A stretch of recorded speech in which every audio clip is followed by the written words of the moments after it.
Anyway, Donald Trump is on the roof. Let's take a look. What the f is this audio, bro? Oh, he's getting up there. I can't hear anything he's saying. I don't know why these guys. Grandpa slipped off the roof cleaning the gutters. Here's another camera view of the situation. Okay, dude. I'm going to jump! No! Do a flip! Yeah.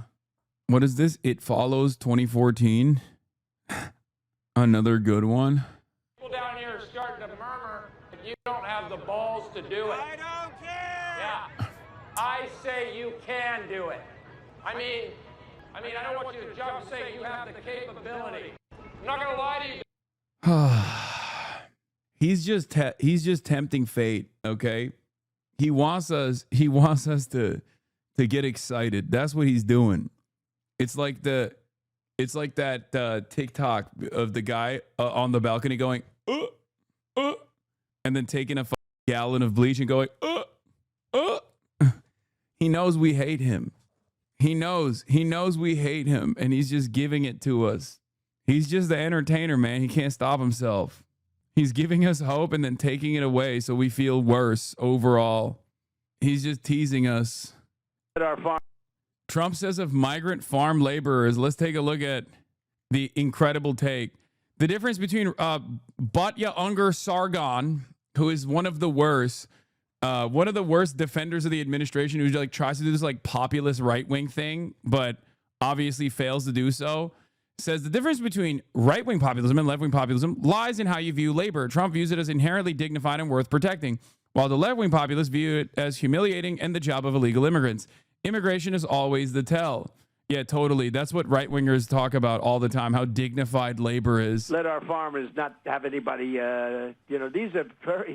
these people, you can't replace them very easily.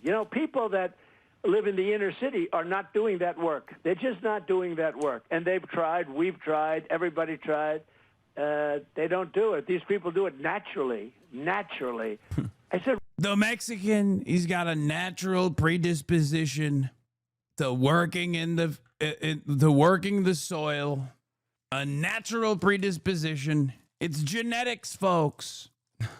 It's in their blood. That's crazy. That's a crazy take. what happens if they get it to a farmer the other day? What happens if they get a bad back? He said, they don't get a bad back, sir, because if they get a bad back, they die. I said, that's interesting. Like a racehorse? What are you saying? If they get a bad back, they die? Bro, is this what the is this what the farm owners, like capital owners, are talking about behind closed doors? That is crazy. That is crazy. Straight up talking about human beings like they are literal cattle. How is it any different than the way that slavers talked about black people, dude? Jesus Christ. Isn't it? You know, these are very, you know, in many ways, they're very, very special people. I can't let our farm. By the way, he's saying this on Squawk Box, dude. Like, Donald Trump is doing race realism about Mexican genes on CNBC.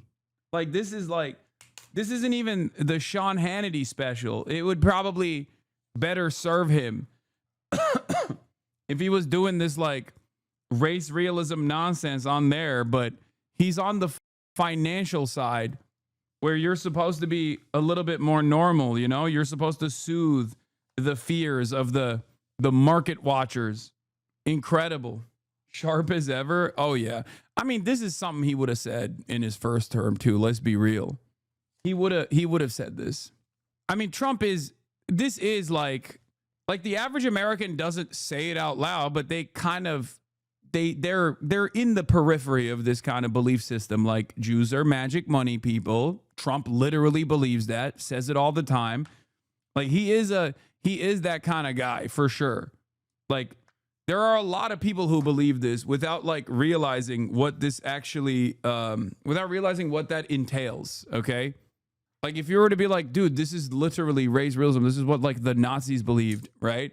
They'll go, whoa, chill out. That's not me at all. That's not me. That's crazy. But like, it's certainly in the same, it's certainly on the same spectrum. When will you reject your whiteness? Never.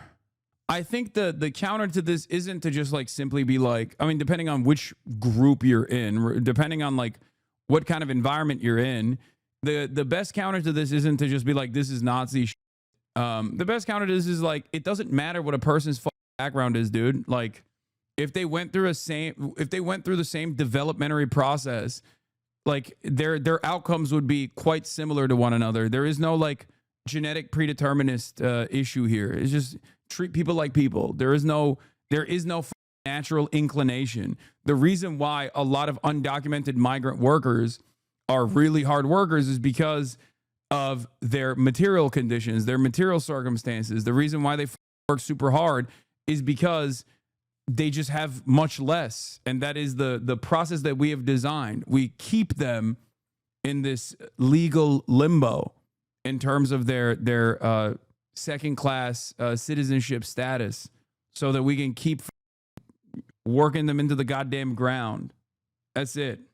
Yeah.